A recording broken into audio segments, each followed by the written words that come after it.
তদন্তকারী কর্মকর্তা রামপুর থানার একটি মামলায়, নারী ও শিশু নির্যাতন মামলায় আসামি শিহাব হোসেন তাকে আদালতে উপস্থাপন করে এই মামলায় 7 দিনের রিমান্ড প্রার্থনা করেন।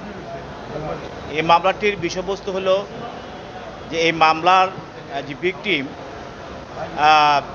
যার বয়স 10 বছর, সে তার নাম হলো আবদুল্লাহ। সে হলো বনশ্রীর কোরআন ইন্টারন্যাশনাল হিফজ মাদ্রাসা একজন ছাত্র এবং সে আবাসিক হোস্টেলে থাকতো এবং সে হিফজ শাখায় পড়াশোনা করত। তো গত 5 তারিখে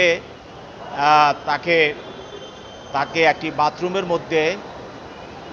বাথরুমের জানালা গ্রিলের সঙ্গে তাকে গামছা দিয়ে জড়ানো অবস্থায় তাকে মৃত অবস্থা পাওয়া যায়। ওই মাদ্রাসার যিনি প্রিন্সিপাল, তিনি আবদুল্লাহ, তিনি তার মা বাপকে ফোন করে জানান যে তার এই সন্তান আত্মহত্যা করেছে। তার মা এবং তার চাচা তারা গতকাল 20 তারিখ তারা সেখানে আসে তার মৃতদেহ দেখতে পায় এবং তাকে মৃতদেহ দেখে তার মৃতদেহ ঢাকা মেডিকেল কলেজে নিয়ে যায়। সেখানে ডাক্তার তাকে ময়নাতদন্ত করে, যেটাকে আমরা পোস্টমর্টম বলেন, সেটা করে। সেখানে ডাক্তার রিপোর্ট দেয় যে তার পায়ুপথে দীর্ঘদিন যাবৎ যৌনকর্ম করা হয়েছে এবং যৌনাচার করা হয়েছে এবং তাকে বলাৎকার করা হয়েছে। দীর্ঘদিনের সেই চিহ্ন, সেখানে ক্ষত চিহ্ন পাওয়া যায় এবং তার শ্রুতাল রিপোর্টেও, মৃত ব্যক্তির শ্রুতাল রিপোর্টেও সেটাও দেখা যায়। তার পায়ুপথে তার দীর্ঘদিনের নির্যাতনের চিত্র দেখা যায়। সেখানে এতে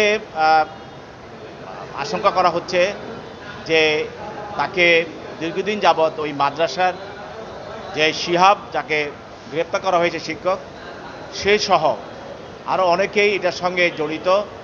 তাকে যৌন অত্যাচার করে তাকে হত্যা করা হয়েছে এবং এটাকে আমরা আশঙ্কা করছি যে এটাকে তারা আত্মহত্যা হিসাবে চালিয়ে দেওয়ার জন্য তার গলায় গামছা বেঁধে তাকে ঝুলিয়ে রাখা হয়েছে।